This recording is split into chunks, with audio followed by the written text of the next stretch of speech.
कि आप लगभग 50 वर्षों से अदब की दुनिया से जुड़े हैं।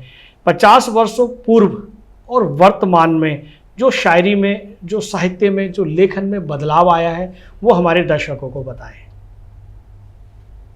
बदलाव तो रोज आता है जी। अब जब शुरुआत हुई थी मेरी तो तरन्नुम भी कुछ और था जी। और शेर भी अच्छे कहता था। अब पता नहीं अब किस बूढ़ा हो गया हूँ तो किस हाल में रहूँगा, किस में शेर करूँगा। पहले भाषा बड़ी कठिन होती थी, चाहे वो हिंदी की गज़ल हों चाहे उर्दू की गज़लें हों, भाषा बड़ी कठिन होती थी और अब आसान हो गई है। क्या बात है। भाषा आसान हो गई है। अब मैं साहिर लुधियानवी को बहुत पसंद करता हूँ जी। मैं उनके एक तरह से मान लीजिए कि मैं उनके कहीं में चल रहा हूँ। अब जहाँ एक तरफ कहते हैं कि तुम अगर मुझको न चाहो तो कोई बात नहीं, और किसी गैर को चाहोगी तो मुश्किल होगा। क्या बात। लेकिन साहिर कहते हैं कि तू मेरी जान मुझे हैरत व हसरत से न देख, तू मेरी जान मुझे हैरत व हसरत से न देख, हम में कोई भी जहानूर व जहागीर नहीं, तू मुझे छोड़ के ठुकरा के भी जा सकती है, तेरे हाथों मेरे हाथों में तेरे हाथ हैं जंजीर नहीं। वाह वाह वाह। तो ये पालतूपन जो लिए बैठे हैं लोग वो नहीं होना चाहिए। जी जी जी जी। पालतूपन नहीं, खुले स्वतंत्र विचार होने चाहिए, स्वतंत्र पत्रकारिता होनी चाहिए, स्वतंत्र अदब होना चाहिए। जी जी जी। तो बांध के आप मतलब क्या उसे क्या ले लेंगे और क्या दे देंगे। क्या बात है, क्या बात। मासूम जी, ये आपने बताया अपना व्यक्तिगत नज़रिया, व्यक्तिगत दृष्टिकोण।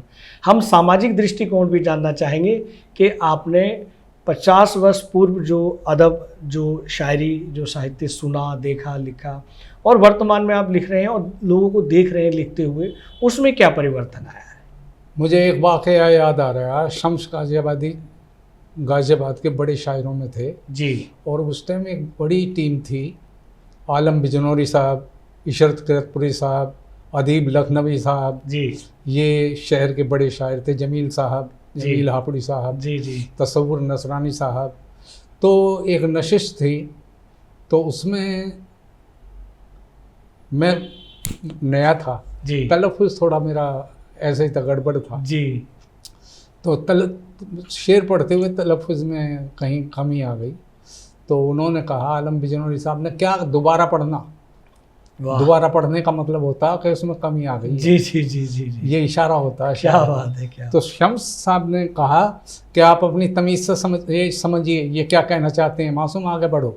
वाह वाह। तो इतना खुलापन होता था कि मतलब दूसरे को, नए शायर को कितनी तवज्जो दी जाती थी।